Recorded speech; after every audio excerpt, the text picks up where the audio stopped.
هذا لبس، ولكن مش أي لبس. هذا معوز، ولكن مش أي معوز. هذا معوز بيضاني. التنوع الثقافي والاجتماعي هو من الأشياء اللي تميز اليمن، والملابس التراثية هي أحد علامات هذا التنوع. فلكل منطقة في اليمن لباس خاص وطريقة لبس مميزة،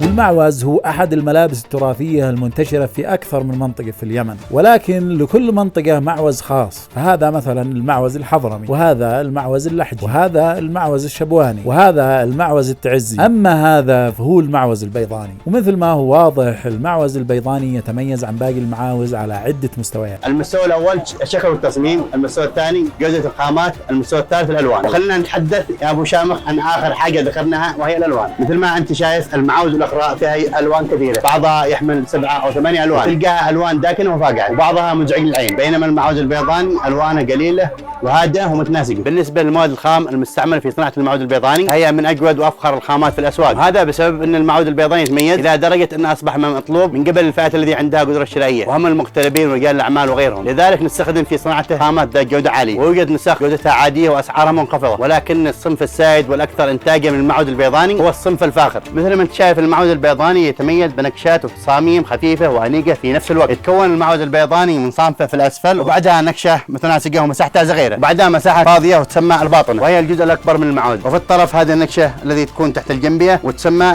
القفلة أو السلاسل. ولو قارنا تصاميم المعاوز الأخرى مع المعوز البيضاني بنلاحظ تفوق المعوز البيضاني بجدارة. مثل ما أنت شايف المعاوز الأخرى فيها نكشات مبالغ فيها، ألوان كثيرة وزخارف متعددة، بينما المعوز البيضاني محافظ على الطابع الهادئ الأنيق. وفي نفس الوقت المعوز البيضاني يمزج ما بين الأصالة والمعاصرة، فلا تحس انه قديم وموته اندثرت، ولا تحس انه عصري متاثر بالموضه ومنفك عن تاريخنا وتراثنا. ولهذه الاسباب المعوز البيضاني من اكثر المعاوز انتاجا وبيعا في الجمهوريه اليمنيه. ولان المعوز البيضاني رمز لثقافتنا وتراثنا، فانا اطلب منكم ان تساهموا بنشر ثقافتنا وتراثنا عن طريق دعم الفيديو بالاعجابات والمشاركات والتعليقات المحفزه. والى اللقاء.